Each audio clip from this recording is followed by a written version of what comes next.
Hello, everyone. My name is Christopher Franz. I'm the founder of Country Community Honor. I'm here with another congressional candidate, our 10th congressional candidate, actually.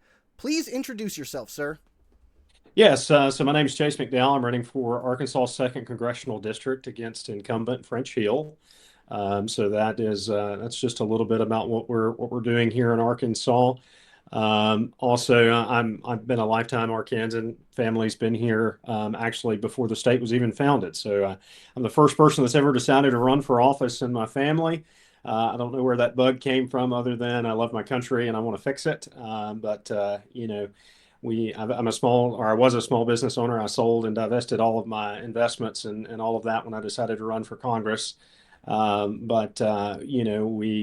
trying to make Arkansas the best place to start a business, raise a family, make it safe, clean, and better than it is right now. Because I feel like America can always be better than what she was yesterday, and that's just kind of our message that we have for not only our state but for the rest of the country.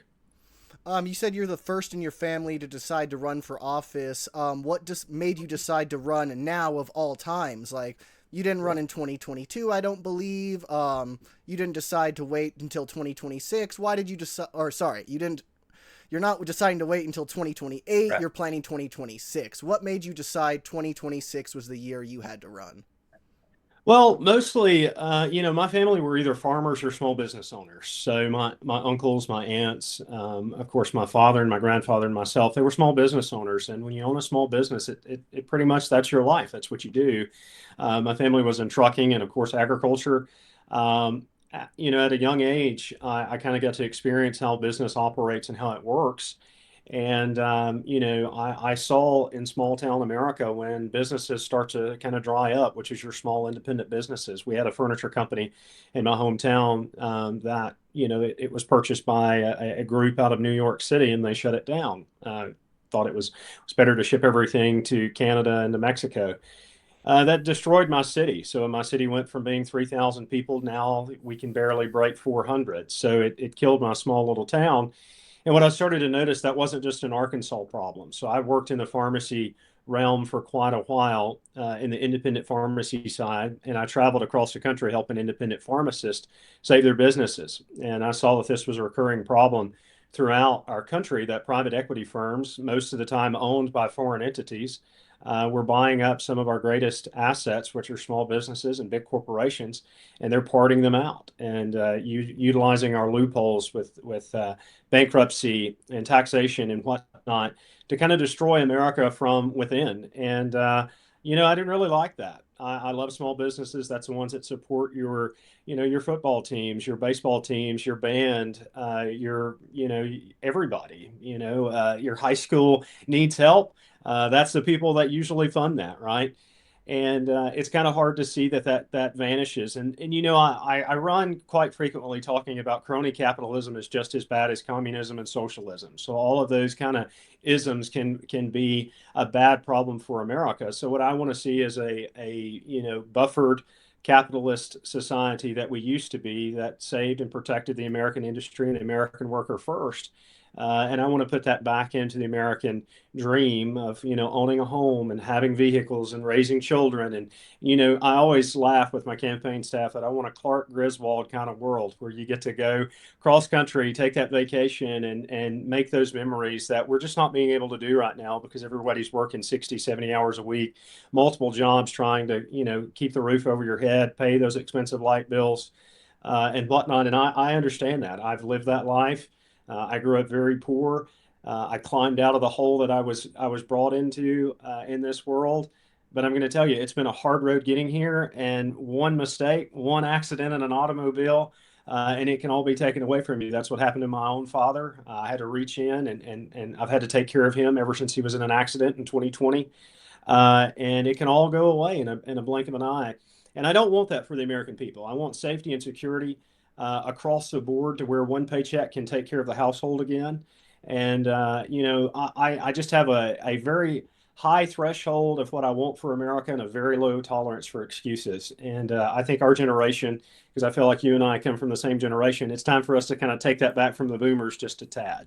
It's time to let the young Americans know that the American dream is still as mighty as it's always been. Is there a main policy focus for you? Is there like just one policy idea you're just trying to push, or are you more trying to focus on many different policies at once? Well, I think there's not one thing that fixes the government. I think it's a multitude of steps, and a lot of that has to do with deregulation of certain industries. So that's talking about healthcare. Also, opening it back up to an actual, true, traditional free market, which is something we do not have right now. I've worked in that for quite a while, and your insurance companies, your PBMs, all of these things, they're so driven into a monopoly that that's one of the major drivers of expense for the American family. So there's not one set thing. What my main focus is well, the laws are already on the book. The problem is that there's not enforcement of the laws that we already have in place. And I'm not here to let's pass 1,000 more bills of legislation.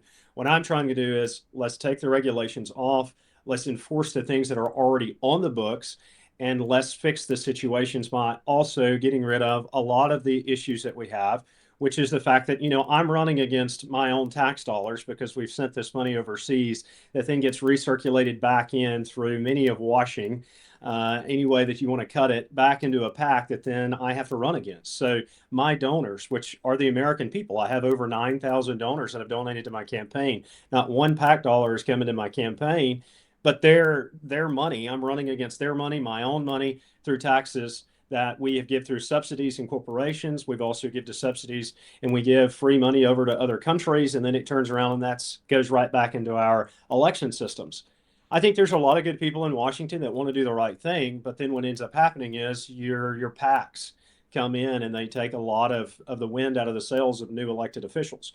I've worked in this type of environment for over a decade now, and I already know how that works, and I know the people to talk to and the people not to. So is there one directive? I would like to get it back to a situation where when you donate money to my campaign, the gentleman across the road donates to my campaign, whatnot. Those are the folks that drive politics, not all of this money. So I think that what you see is newly elected individuals. It doesn't matter if they're Republican or Democrat or those of us that are challenging incumbents. None of us like Citizens United. I think it's time for that to go away. And I think that if that's one of the first things we can try to accomplish of getting rid of, and tightening how campaign finance is done in this country, that's when we actually will see change. Until then, it's going to be an uphill battle because you've got a multitude of folks that spend hundreds of millions, if not billions of dollars in our elections, and they determine the policy. That's kind of where crypto came in. We went from it being a regular free market system that people could invest in to now that's wanting to, the crypto kings from all over the world have come in and said, hey, that's going to be your new form of currency, like it or not. And that's something that we're advocating against here in Arkansas because Arkansas has already banned it as a form of payment. But the gentleman I'm running against, that's his whole MO, is that we're going to replace the dollar with cryptocurrency. And that's not something the American people have asked for. A lot of the American people are completely unaware about crypto. I think it's a form of investment that people should do. I 100% endorse that, but I don't endorse replacing the dollar with a cryptocurrency of any kind because it's just going to be more governance, more monitoring than we already have with transactions today. So there's a lot of things to fix. There's not just one thing that I think fixes it all. I think there's a multitude of things to where we put barriers up to keep the government out of our homes, out of our lives. Also, private industries as well that are wanting to build, files on the American people so that they can buy our data. And then, there's just a multitude of things that we've got to stop to protect ourselves for the future. One of the things you mentioned, you said you're running against basically your own tax dollars. So with a lot of the political parties, they support the incumbents. You are running against the political party. Do you have any support from the actual Republican Party in your district? Yeah, so I have some committees, and most of the committees are actually very upset with the gentleman that I'm running against. So it's kind of I hate to say this, but it's kind of a tit for tat kind of war. Some committees are on for me, some are not. That's just how it works. The party itself, like the Young Republicans, the actual RNC, of course, they share his things all the time, and of course, the colleges and the universities will allow him to speak, and they don't allow me to speak, and so there's definitely barriers that. Basically, what happens is when you're an incumbent, you can use the office to shield you as a campaign event when it's actually a campaign event, but we say, oh, well, no, that's not a campaign event. It was me doing my official duties. So there's a lot of that that bounces around that, I could point my finger and make a big deal out of it. But, this is the way that I handle life. There's always going to be something that I have to jump over. If I've got to jump through the hoops of incumbency, that's fine. We're going to do that. We've been very successful so far. He's got 107 people that have donated to him that are private citizens. Everybody else that's donated to him have been big banks and cryptocurrency kings and whatnot. So that's fine. I'm proud to know that I'm closing in on 10,000 people that have donated to my campaign. I know that I'm doing the right thing, and it just is what it is. People see through that now. That's the one good thing that did come out of 2020 is people started to doing just a tad bit more research into candidates than they did prior. So people kind of see through the nonsense, the parade campaigns, the retail politics, the guy that just smiles in the pictures. They're kind of seeing through that, and that's working in my favor. I give a lot of substance. So my website, Facebook, whatnot, there's really not an issue. If someone asks me, I already have an answer, and I give it to you pretty direct in about 10 or 15 words. You've got my answer. Now, I might go in a little bit of detail, but I think that people like the directness. I think people understand it. And they prefer that a lot more than just generic, business makes good jobs. Yes, that's the truth. That's not change. That's not controversial at all. And I think they're just tired of retail politics in general. And I'm proud of the American people for that. That used to be something that we fell victim to quite a bit in this country, and I'm glad that we're shucking that and getting rid of that. With like retail politics, just that's how things are. This is how things are done. The you scratch my back, I'll scratch yours. If you do get elected, with this government shutdown looming, let's say Democrats have the majority and they're playing their games, are you going to play the game and vote to fund everything for the government, or are you going to be one of the people who says, I'm just not going to vote at all unless we break this up into smaller bills or focus on something else? Yeah, so I've already said that actually about this continued resolution right now that we're currently going through. The only one that I would have voted for was the very first one. If I would have been elected, right? If I would have been elected in 2024, I would have voted for the first one because we were all just getting back. We were just getting into office. The president was just getting into office. Yes, I would have voted to fund the government at that point. But right now, I wouldn't vote for this one. I mean, I'm perfectly fine with the government being shut down. I wish that what we would do is fund the military, fund the parks, fund the federal workers, and then the rest of it, we're going to hash it out and we're going to figure it out. The problem is that the same people that have been in power for 30 or 40 years are the ones that are determining how much I'm going to have to pay for. Regardless if I win this office or not, I have to fund and pay for all of this. I was very upset with the big, beautiful bill as well because it's $5 trillion. And, I've always followed politics even when I was a kid, but when I was 10 years old is when around 10 years old is when the big banks collapsed and we were talking about $1 trillion worth of spending, and that was ridiculous at that point. Everyone was talking about how this was fake money and made up numbers, and this is absolutely ridiculous. And now we talk about adding spending bills, or this bill will only cost $1 trillion. It's insane. The American people can't rely off of credit cards alone, neither can the government. And for us to be what we should be fiscally responsible and have the greatest economy in human history, it's absolutely ridiculous to me that we spend like it's going out of style. And it drives interest rates up, which kill the American people, the American family. I'm furious with the feds because they've not lowered interest rates, which has curbed growth and development. It's also affected millions of Americans that need to refinance their homes, but are not capable of doing that. And the gentleman I'm running against, he's over the finance committee. I'm furious that he's not stood up. He's not wrote a letter to the Fed. Now, he wrote to them to make sure they had a cryptocurrency, but he's not written one letter to make sure that we can lower interest rates for the American family. I don't care about big business. I don't care about any of that. What I care about is the fact that hardworking men and women in this country, they wanted the American dream, which was the American home, to have a house, and it's been taken away from them because the interest rate went from 2% to 8% to 9%. They're locked in at that rate because it just happens to how they did their mortgage. And it's upsetting for me that American families are being kicked out of their homes when that's something that we all want. And it's not a fault of their own, it's a fault of their government. It's a fault of their government for spending way too much money. I was against the administration in 2020 when they decided to spend all of this cash. When Congress was pushing for that, I was like, no, no, no, no. We don't need to do that. That's not something we need to do. We don't need to shut down. We need to continue. And I was proven right, unfortunately. I knew that this was going to happen. The next administration comes in, it became even worse. Now we're trying to address this. And one of my first acts that I want to do is to force the feds into a 2% interest rate.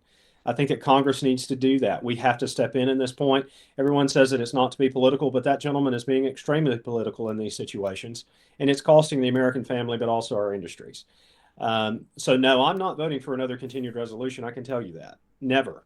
And I don't care who bullies me. I don't care if it's Mike Johnson. I don't care if it's the president himself. I'm not voting for that because I'm responsible for that. My future children, my future grandchildren will be responsible for that.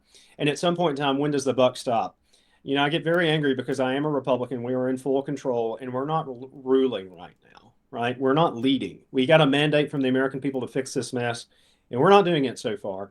So I'm not very happy about it. And that's part of the reason I threw my hat in to fix it.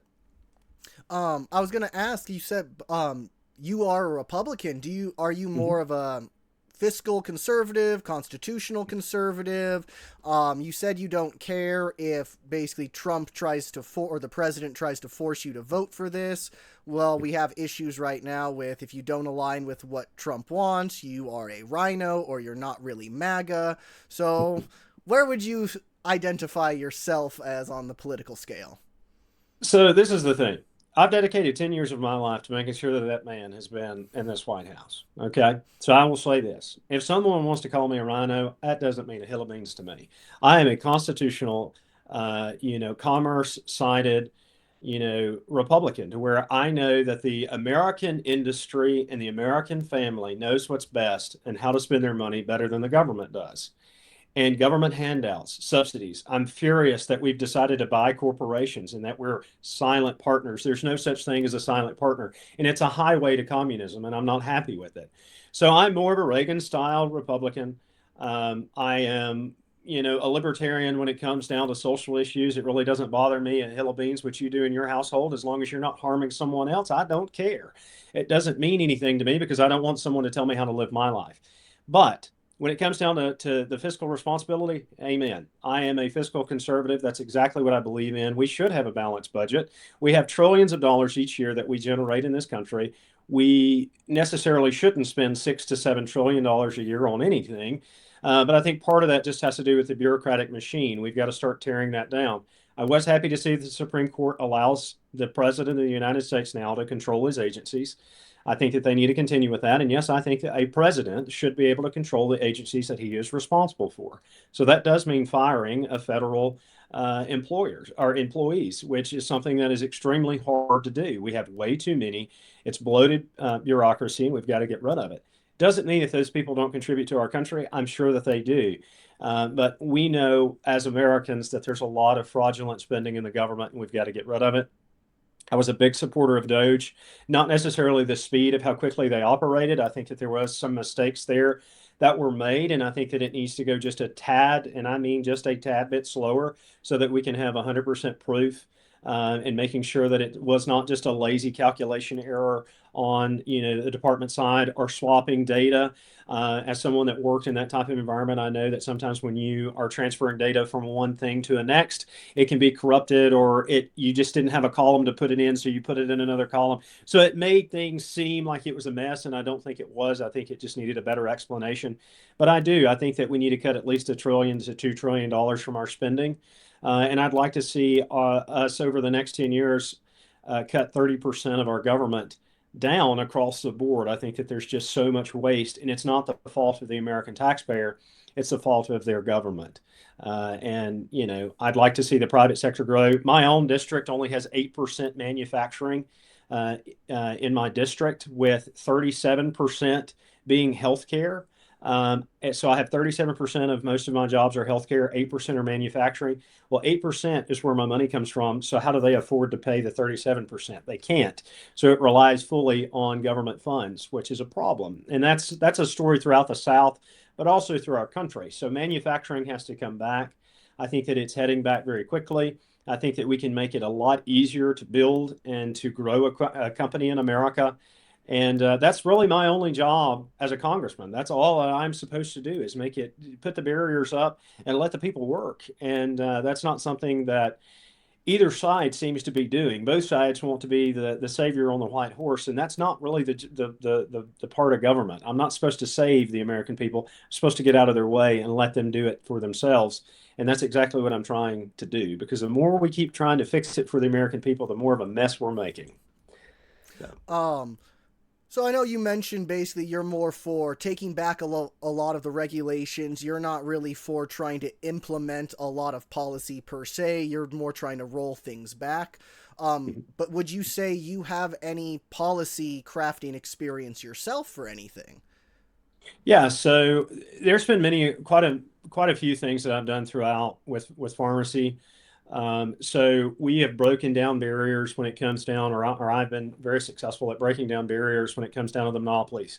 So we have a thing in this country called PBMs, and it first started in the 60s. And what it was supposed to be was a third party. And it sounds great on paper. It's supposed to be a third party entity that worked with the provider and also the insurance provider. So your pharmacist or your pharmacy and the insurance, it was supposed to get a good contracted deal for the consumer.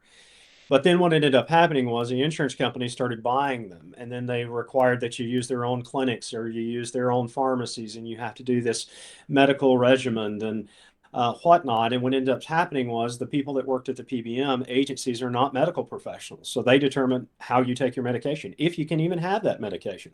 So there was a lot of issues there. We also had what was called gag clauses, to where pharmacists were not able to say, "Hey, this prescription would be cheaper if you wanted to buy it cash." So those are some of the things that we fixed that really helped pharmacy. Arkansas leads the country with their Arkansas, or the Pharmacy Association of Arkansas leads the nation in making sure that those things are done. Arkansas has fixed a lot of the problems that we see with pharmacy in our country. There's still a lot of work to do, right? But the good thing about it is for the first time we actually have Walmart on our side, and we actually have the American Doctors Association is now on our side, which I think their lobbying and their ability to get behind that will be able to fix a lot of this. So your United Healthcare, your CVS, your Walgreens, and if you notice, I don't know where you're from, but I know in Arkansas, CVS and Walgreens have shut down a lot of the independent pharmacies in Arkansas, and then they vanished as well. So it leaves a desert.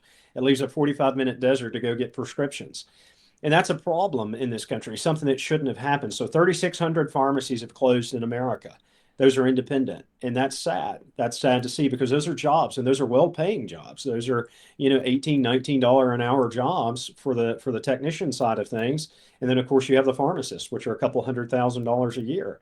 When those start kind of leaving your area, definitely in a small communities like I'm from and that comprise most of our states, it's detrimental.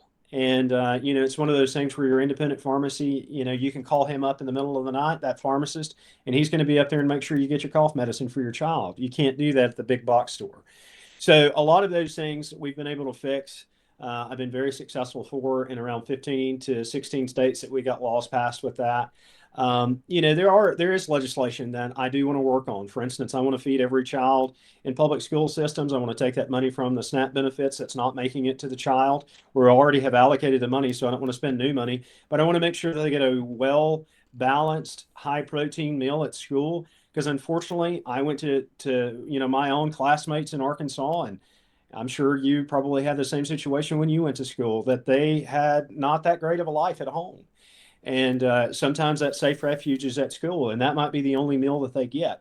One thing I was proud of that my governor did was she did decide to sign legislation that they couldn't throw the food away anymore. It goes to students instead of so much waste that was ending up in garbage cans, because some federal law said that you couldn't do that. Well, that's stupidity, is what that is. But it also, we will allocate that towards another $2 billion to our farmers here, which are in desperate need. I want to make sure that we outlaw all international fertilizers. Fertilizers can be made here in America. We don't need Canadian fertilizer. I have everything that's needed. Natural gas wells everywhere, all over the southern part of my state. I have the greatest, purest lithium from where I'm actually from. So we're going to make batteries in Arkansas. We're going to make fertilizer in Arkansas, and we're going to stop importing.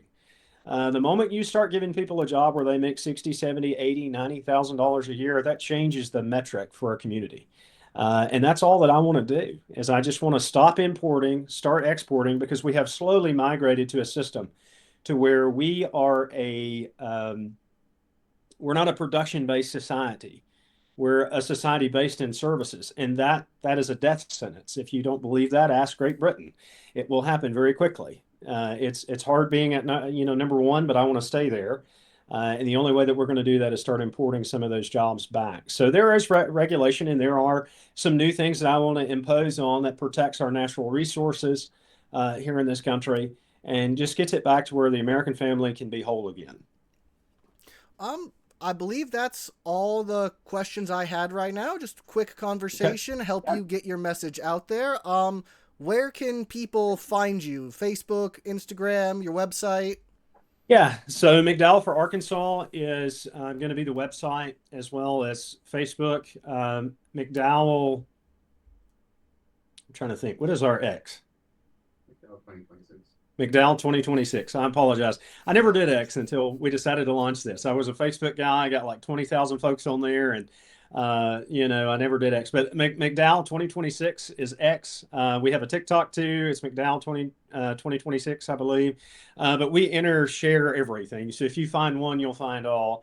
And that's a problem with today's technology is there's a new app that pops up every 6 weeks. If there's a new app, we're on it. So just type in McDowell, look for my ugly face, and you'll find me. We'll be there. But man, I appreciate it. I thank you. I love doing these style interviews. It's just great. And I appreciate the hard work that you're doing to try to get folks like us elected, the new folks, to take over Washington. And I'm sure you do state politics too. So I appreciate that. And I thank y'all for your due diligence in doing that. Well, It's thank you our so country. much for taking the time to talk to me. And thank you to anybody who decided to listen. Have a great day. And everybody take care. Thanks.